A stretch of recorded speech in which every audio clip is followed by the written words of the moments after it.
ገና ይሄኛውን አመት ከመጀመራችን በፊት በጳጉሜ የነበረን ጊዜ ላይ የአባይ ግድብ አልቆ ጨረስን ብሎ መቆም እንደሌለና መፈለግ ላይ መቀጠል እንደሚያስፈልግ የመጀመሪያው በጣም ትልቅ የወሰድኩት ነገር እሱን ነው።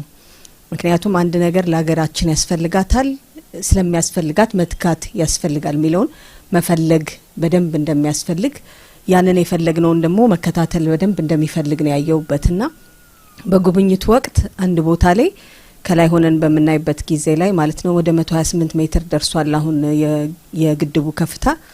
እዛ ላይ ሆነን ስናይ በፊት የነበረበት መጀመሪያ የነበረው ቪዚት ወደ ማርች 2020 ላይ ፈርስ ቪዚት ይላል እና እስከ ሜይ 2023 በፈረንጆች አቆጣጠር ድረስ 11 ቪዚት እንደነበረ አየሁኝ።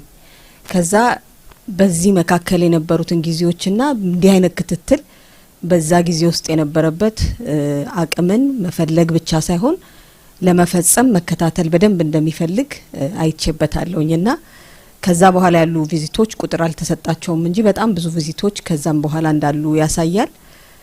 ዛሬ ላይ እንግዲህ ይሄንን ያህል ሜትር ከፍታ ላይ ደርሷል ብለን መቆም ብቻ ሳይሆን ለዛ መትጋት መስራት ዛሬ በዙሪያው ያሉ ደግሞ መረዳትንም አይቼበታለሁና በመረዳት ውስጥ ደግሞ በፊት የነበሩን ጠንካራ ነገሮች ምንድናቸው ደግሞ ክፍተቶቻችን ምንድናቸው ተብሎ በጣም ብዙ ነገር ኮሬክት ተደርጎ እየተሄደበት ያለ ሁኔታን አይቻለሁ። አንዱ ምንድነው ከዚህ በፊት በጣም ወጪ የሚሆኑ የነበሩትን ብረቶቹን በተለይ ጭኑ ያለቀለትን ማምጣት የነበረውን ወጪ ድካም አብሮት ያዙ የነበሩትን ተያያዥ ነገሮች በተለይ ከዚህ በፊት በነበሩን በግድብ ስራዎች ላይ የነበሩ ባለሙያዎችም በበፊትም ሲገለጽ እንዳየነው ይሄንን እዚሁ መስራት መቻሉ አንድ ትክክለኛ አቅም መፍጠር ነው። ሁለተኛ ደግሞ ብዙ ብክነቶችን ብዙ ደግሞ ወጪዎችን መቆጠብ የሚቻልበት አቅም መጥቷል። ያ ብዙ ስራዎችን ከወጪ ቆጣቢነት በተጨማሪ የክራፍት ማንሺፓችንን በደንብ መጨመር ነገ ላይ ለሚያስፈልጉ ለኢትዮጵያ ብቻ ሳይሆን ለአህጉራዊ ስራዎቻችን